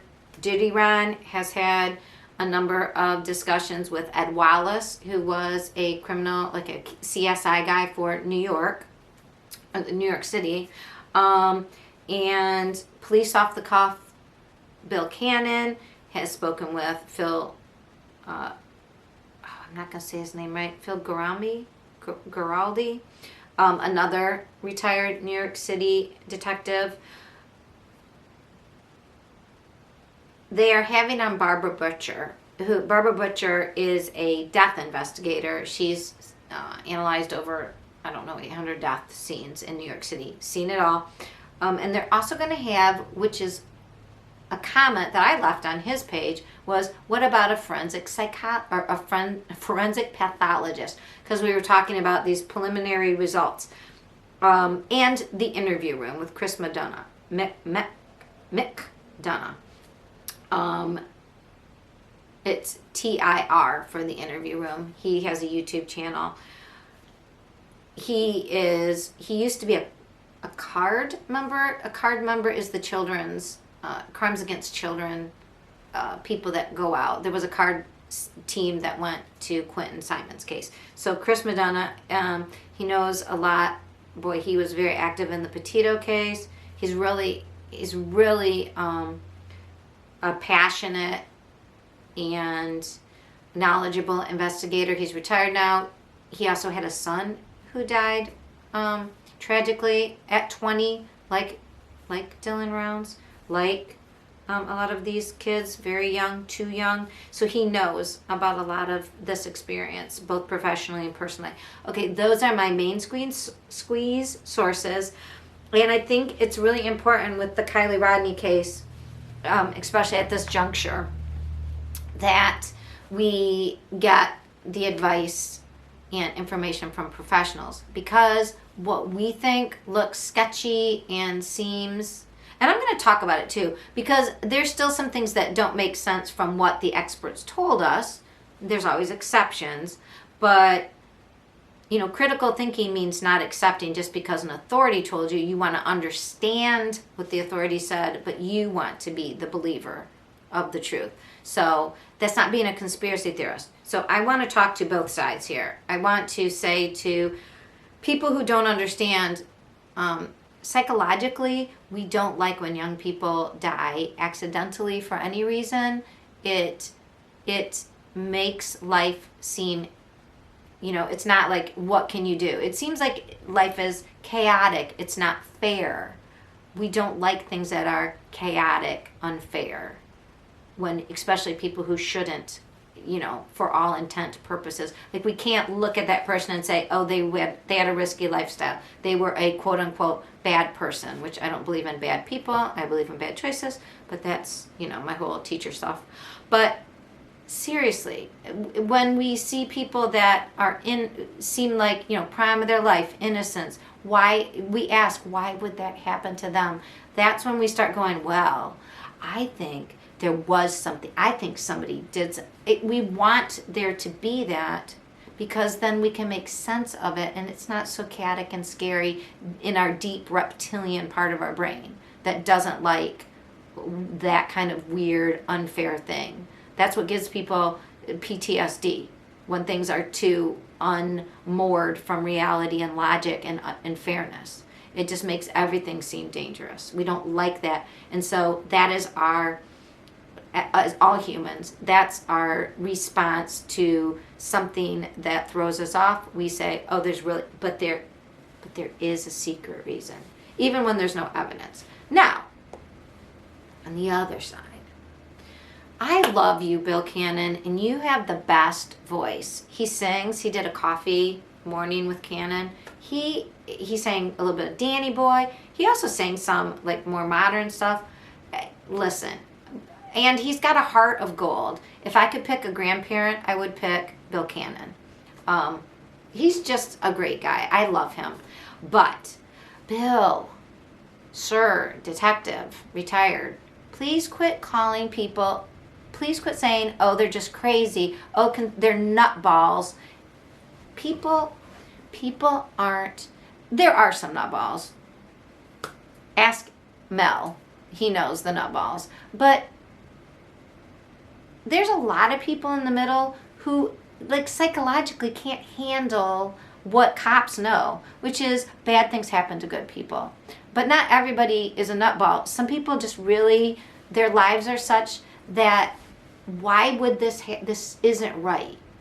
And so they to allow them to sleep at night and to continue with their lives without having debilitating anxiety and worry about every day and worry about their kids, like to the point of being incapacitated. And I am not kidding, like anxiety can be that high being a parent. They would rather go, oh no, it's because of other teenagers. Oh, somebody did something wrong. The authorities are lying. It's a cover-up.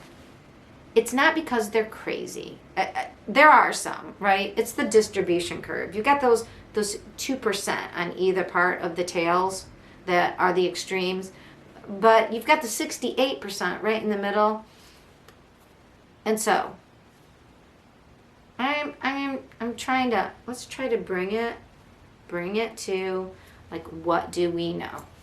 So number one, we know that this is a preliminary autopsy results, and I think it was pushed out because A, there's been so much crazy speculation. B, then we saw the Gray Hughes, a YouTuber, got the footage. How smart somebody thought to think of the fire cameras in California, and you can see the car go into the water. And now they calculated that it was going 10 miles per hour, and I don't know enough about video footage. I know that the pictures were being taken one frame per a few, like 30 seconds, not a lot. So when it's stitched together, it's a little harder. It did have a time signature at the top, so somebody could sort of figure out how fast, I guess, she was going. But a car went into the water, and we can see it took 2 minutes to submerge. So that did happen. And that was the only car found there. I mean, it happened right when her phone died, happened right after the last ping. There is no conspiracy about, like, okay, so that is for sure. Now, percentage-wise, looks like an accident, right? What else could it be? Now, this is what I don't like about when my friends in law enforcement who see accidents all the time, and nice kids, like, they go, well, what are you going to do? Shit happens, basically, right? And that is true. So in these preliminary, and again, this is preliminary, so it doesn't really basically count. I don't know why they're feeding the monster. I mean, I don't know why it was released, because one thing I want to say is, I believe the last, I don't know if Kylie called her mom at 11 to ask to stay and extend her, she asked to extend her curfew, or did she text that? And I think her last thing about her leaving was a text about, I'm on my way home. I don't think she spoke to her mom. And if I'm wrong, please tell me in the comments below. But I don't know about you, but when I speak and I haven't seen my kid long enough, I want to hear their voice. So I call them. Because I always think, is that really them? Like, anybody could have their phone and could say, oh yeah, I'm on my way. I mean, I don't know if that's really my child, do I?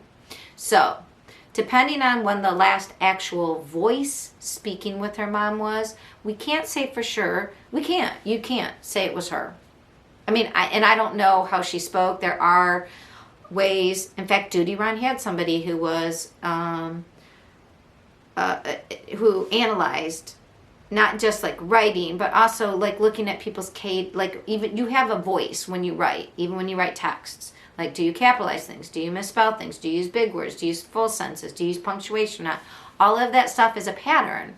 And so if somebody was trying to write like you, they might not, I mean, usually it's going to be an emergency and they're not going to be able to write exactly like your cadence, your pattern, your tone. Why do I say that? So the big thing is lividity was fixed. And if you know lividity, when you die, you stop metabolizing and your blood stops circulating, and wherever you are laying, however you are laying, that's where blood settles, and it becomes fixed after a certain time. Okay, so it sounds like I know what I'm talking about, but I don't. I know just enough to say things that sound right, but I did not look. It's like rigor mortis. You have to look, and then there's conditions that affect all this stuff too. So there's like rules, but then contextualize the rules, and that all changes it because it's variables. That's why everything takes 10 years to be an expert, or 10,000 hours. And that wasn't Maxwell Gladwell. That all goes to say that she had fixed lividity on her right side. Now, there's a big problem here. The big problem is there don't seem to be any photographs from the law enforcement. They didn't go underneath the water and take pictures of all the car and everything where they found it. It was an accident scene. And on Duty Run, Ed Wallace talked about, no, you should do that. Just like on a land, like in the water, same thing. Before you take away anything in the accident, everything's photographed. We know they flipped the car in the water, which changed her position. Now, she had been there 2 weeks. So, her lividity, it was fixed on her right side. So she was lying. Look at me, that's dyslexia, I have to check my direction out. So she was laying on her right side. And did they say it was her right foot that was back? One of her feet was back in between the headrests, like she was kicking up, and her shoe was off, and she wore Vans. And I don't know if everybody who's commenting knows, but Vans, my kids wear Vans, and they're typically, not all of them, but most of them are slip-ons. So if you are crazily crawling up and kicking as hard, for your life, you could slip off the shoe, especially if you're kicking through seats with your foot. I don't remember if she was lying. Like, I being on the right side, I don't know if that makes sense and for where the car was positioned. I mean, I thought it would be on her belly more, because she was going up for air and the car was flipped upside down, but she would have been, trying to get up to where the air pocket was. So basically, she'd be laying on the roof in the back. But I don't know. I don't know enough about drowning. I don't know if her last gasp, she got scared and she curled up, like when you sleep, but her foot was stuck behind her. It's horrific to think about, but somebody studies that. You'd be shocked at how they study every single possible way. But there should have been pictures. All we know is that one foot was between the headrests and her shoe was off, and the rest of her was in the cargo area, but her lividity was fixed on her right side. So that has led people to conjecture. Did she ingest something? Did something happen? And she was placed in the car and driven into the water because it was going in at 10 miles an hour. Did somebody else do that? Is that why the window was down? Was somebody else smart enough to swim out that window immediately. Very, very low probability of that happening, because they would have had to concoct that at like 11:30, figure out how to do it, and then have the freaking guts. And they're probably all drunk and high. Okay, so that brings us all to, why would I even think this if we saw the car go in and she'd chase the air bubble? That all makes sense. And laying on her right side, I don't know what you do in your last seconds of life and you're scared and you want your mom. I am sure that was her last thought. That would be, as old as I am, I've gotten like scared a couple times, and the thing that pops out of my mouth is mom, mommy, which is the weirdest thing ever, because I'm 50 something, and that's what I want when I like get my scaredest. It's something embedded in us from childhood. If we felt that way, it comes out. So that is the most highest probability is, yes, this was an accident and it was horrific. But the one thing that bothers me in these preliminary results was the weight of the lungs and the lack of water in the lungs. Now, because we've all heard, if you drowned, there'd be water in the lungs. I also heard the first iteration of Barbara Butcher talking with Judy Ron about what was likely to be found with being underwater. And I thought she indicated you would maybe even see more water in the lungs because of being the decomposition and being in the water for 14 days. It would just be like you're part of the environment. So the lungs didn't weigh a lot. And I don't think they found like algae and like water and debris of the, like they didn't find that in her lungs, in her esophagus. I find that odd. Now, Judy Ron and Ed Wallace were talking, hey, and I think also Bill Cannon might have brought it up, that gases from decomposition could push out. But then again, that process, now I don't know, because I'm not an death investigator. I'm not any kind of physician or nurse. I'm not any doctor. I'm not anything medical, and I'm not a mortician or a coroner. But I thought that in water, decomposition, and like when the body would rise and go back down, if no one found a person who had drowned, I thought the bloating and the gas process, I don't think 2 weeks. I think that would be over, and wouldn't then, if she had drowned, I guess, I don't know what, I'm confused. But I'm confused because I'm not an expert. And because I want there to be a reason, because otherwise it's so freaking sad. See, I know that. And I know I know it's most likely an accident. And it's so sad. The thing was, the alcohol in her system, it wasn't a lot. And the THC, very little too, which means she wasn't, it was weird because her friend said she was drinking. No, they didn't say she was wasted. Also, though, I have to say this. The samples were found from the liver. And to get to the liver, they have to be metabolized at least some amount of time. Again, I don't know about metabolism and how long it takes to get into the liver. But if you ingested something and it was in your stomach, but there was decomposition, that's why Barbara Butcher was saying, did they check the eye fluids, because it's pure, and I think it's more like your blood. It would hit faster in your eye fluid more than, I think your liver, it takes longer. I really do. I don't know.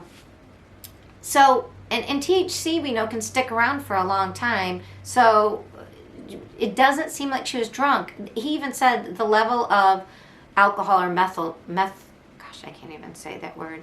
I'm not going to say it right. You know, not methylene,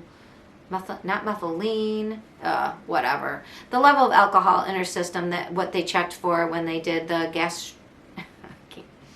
I can see the machine they use in my head. It's so frustrating to have a little dyslexia.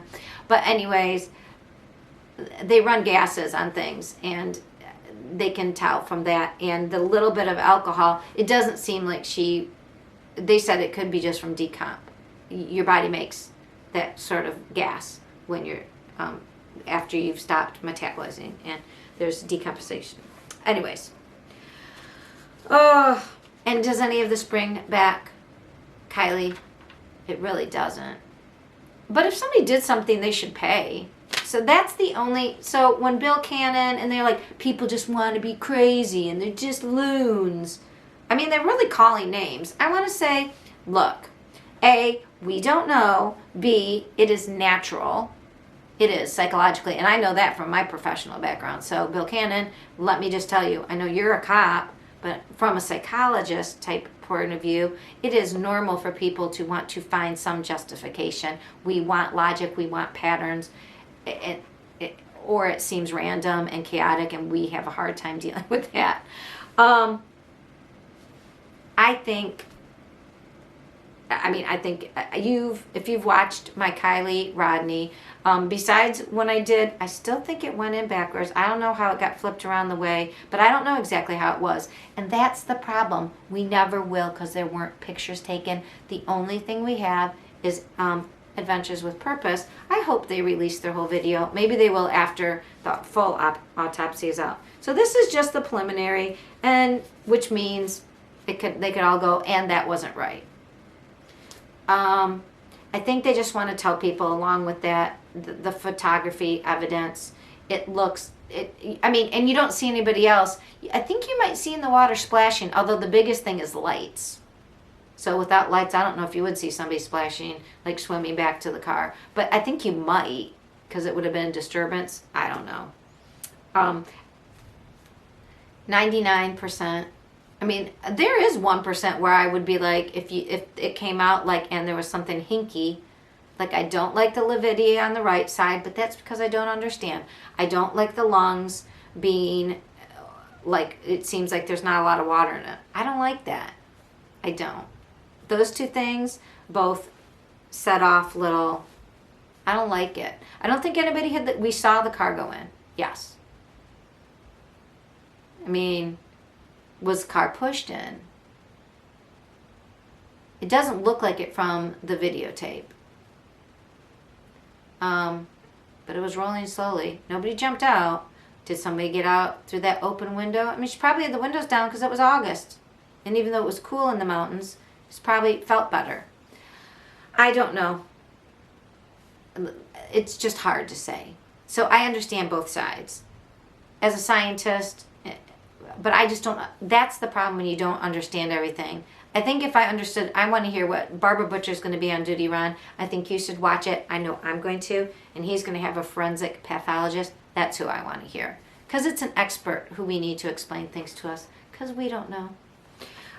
So anyways, hopefully by November 1st we will get the actual autopsy. And hopefully we'll be able, our expert friends will be able to tell us and help us make sense of it. And it's just, talk to your kids about not driving when they're tired. Don't drink anything. And be careful when it's super dark and there's water around. Make sure they know that you get out of the car no matter what. You break a window. If there's an open window, you go through that water. You won't want to, but jump out that window. Push your way out before it goes too far. I don't know, she had 2 minutes. That's not really long enough. Especially if you've just had a little bit. Sad. All right. That's case number 7. All right. So that was it. 7 cases. I will be doing my trial cases, so you'll have, I'll upload this, and then soon after you'll get a part 2. So this is part 1 of episode 32, and you'll get another trial episode where I just tell you about all the trial stuff that happened, because that was a lot. All right, so if you could, please like, subscribe. If you have suggestions about how to make the podcast better, let me know if you like the short standalone cut up just case by case by themselves, or if you like the long form, excuse me, sorry, it's sparkling, which means it has carbonation, and I burp. Anyways, have a great week. Please be careful. Hug your loved ones while we're here. Life is kind of crazy. Please register and vote for whoever you want, but participate, and I will see you next episode. Bye.